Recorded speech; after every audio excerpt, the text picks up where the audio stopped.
And welcome back to humanities. I am Purva. In आज की video में हम जानेंगे कि क्या चीजें तो बिल्कुल करके जानी है before your class 12th physical education board exam. तो हमारा जो एग्जाम है वो बहुत ज्यादा पास आने वाला है and it is going to be one of the first exams of your CBSE board exam. तो इस पे आपका काफी ज्यादा कॉन्फिडेंस जो है वो भी डिपेंड करेगा। इसीलिए तो आज की वीडियो में हम जानेंगे हमारी चेकलिस्ट कि भाई क्या वो चीजें हैं जो हमें 100% अपने बोर्ड एग्जाम में बैठने से पहले करनी है in order to achieve 95+ in the exam. And आज की ही वीडियो में मैं आपको बताऊंगी मैंने कैसे 98 आउट ऑफ 100 स्कोर किया। That was solely on the basis of answer writing.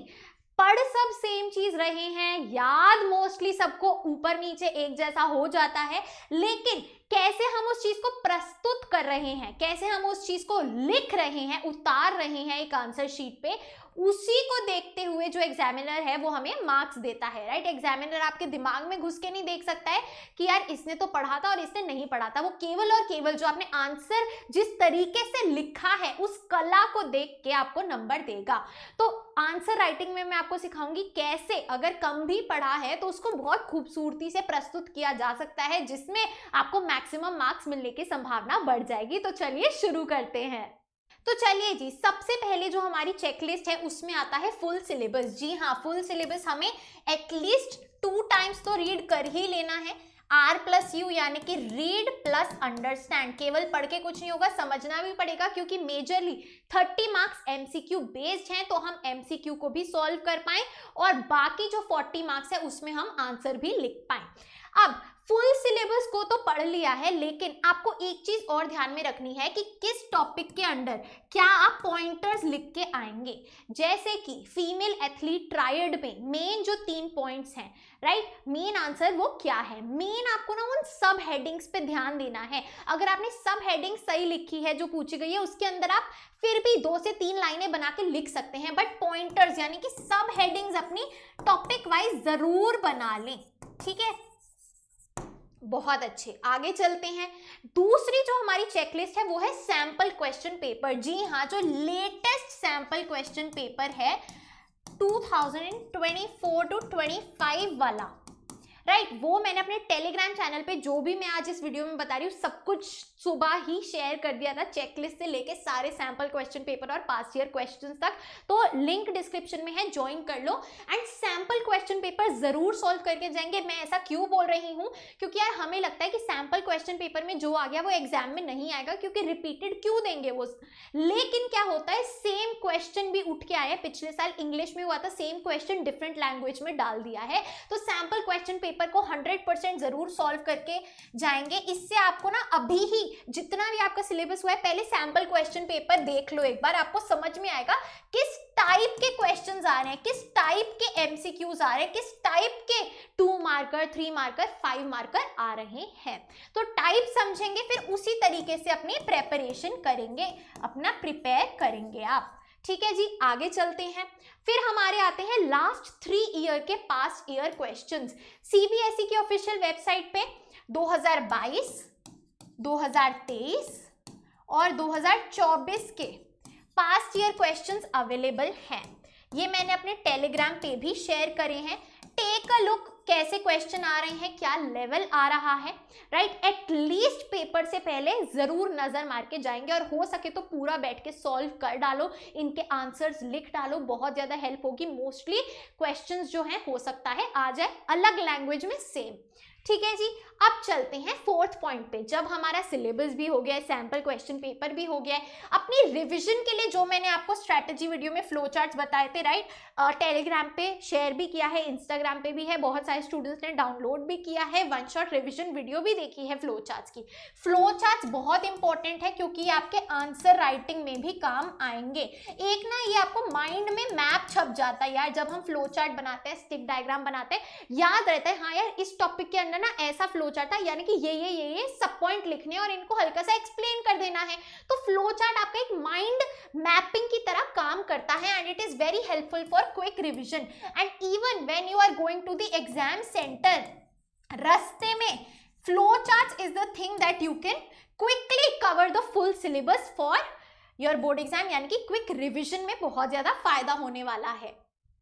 चलिए जी, before moving on to the main game changer, मैं आपको बता देती हूँ जी, पहले भी बताया है एंड बहुत इंपॉर्टेंट चीज़ है कि मैं एक ऑथर हूँ, मैंने एडुकार्ट के साथ बुक्स पब्लिश करी हैं एंड अब जब एंड टाइम आ गया है तो क्लास 12 ह्यूमैनिटीज़ के मैंने हर एक सब्जेक्ट के 3 खुद के बनाए हुए sample question paper, mock test papers इस एक बुक में डाल दिए हैं, जहां पे आपको English, political science, history, geography, psychology और इकोनॉमिक्स के 3 क्वेश्चन सेट्स मिलेंगे as per the latest pattern. बहुत अफोर्डेबल बुक है, बहुत ज़्यादा प्रैक्टिकल है, कंपिटेंसी बेस्ड क्वेश्चंस है, आंसर्स भी इंक्लूडेड हैं, 100% बोर्ड एग्जाम पैटर्न पे बेस्ड है and it is best for practising. तो लास्ट के 15-20 दिनों में this is the practice set that you want. इसकी लिंक डिस्क्रिप्शन में है, अमेजोन से फटाफट जाके बाय कर लो। एंड अगर और स्ट्रीम के बच्चे देख रहे हैं तो इंग्लिश की भी सैम्पल पेपर्स की ये बुक है, you can go and buy it, link description में आपको मिल जाएगी।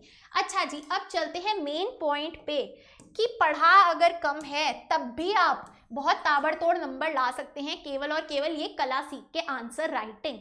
यार दुख की बात है कि मैंने पहले भी बताया आपको, सीबीएसई अपनी खुद की वेबसाइट पे, ओन वेबसाइट पे टॉपर्स की आंसर शीट अपलोड करता है। टॉपर्स की आंसर शीट हर साल अपलोड करता है, लेकिन इन आंसर शीट में यार फिजिकल एजुकेशन का सब्जेक्ट ही नहीं डालता। ठीक है, तो मैं आपको बता देती हूँ कि फिजिकल एजुकेशन में कैसे आपको आंसर्स लिखने हैं। सबसे पहले देख लो, ये मार्जिन है हमारी हरे वाली। अगर आप सेक्शन ए से शुरू कर रहे हैं तो सबसे पहले ऊपर सीधा सीधा आपको लिखना है सेक्शन ए बीच में। ठीक है, ये तो मैंने आपके लिए लिखा है कि 18 एमसीक्यू का है, 18 मार्क्स का ये सेक्शन है। बड़ा बड़ा जो भी आप सेक्शन से शुरू करें पहले सेक्शन मेंशन करेंगे। ठीक है, ऐसे करके, ताकि एग्जामिनर के लिए इजी हो जाए पेपर चेक करना। ठीक है, सेक्शन मेंशन किया। अब मार्जिन की इस तरफ यहाँ पे ऊपर लिख दो आंसर। ठीक है, और यहाँ पे आप नंबरिंग कर सकते हो, आंसर 1। ठीक है, और आंसर 1 क्योंकि एमसीक्यू है तो एमसीक्यू का केवल ऑप्शन नहीं लिखना, पूरा ऑप्शन लिखना है। ये मैं सैंपल क्वेश्चन पेपर सॉल्व कर रही हूँ, राइट। तो 19 नॉकआउट टूर्नामेंट में कितने मैचेस होंगे? 18। Answer is option number A 18, जो कि मार्कशीट के इस तरफ आपने लिखा है, या फिर आप ऐसे आंसर 1 भी लिख सकते हो। समझ गए बात? देन लीव अ लाइन, एक लाइन छोड़ के नेक्स्ट आंसर 2, एंड जो उसका ऑप्शन है और जो उसका आंसर है यहाँ आएगा। समझे बात? हॉच पॉच नहीं करनी। अब चलते हैं आगे, ये तो एमसीक्यूज का हो गया।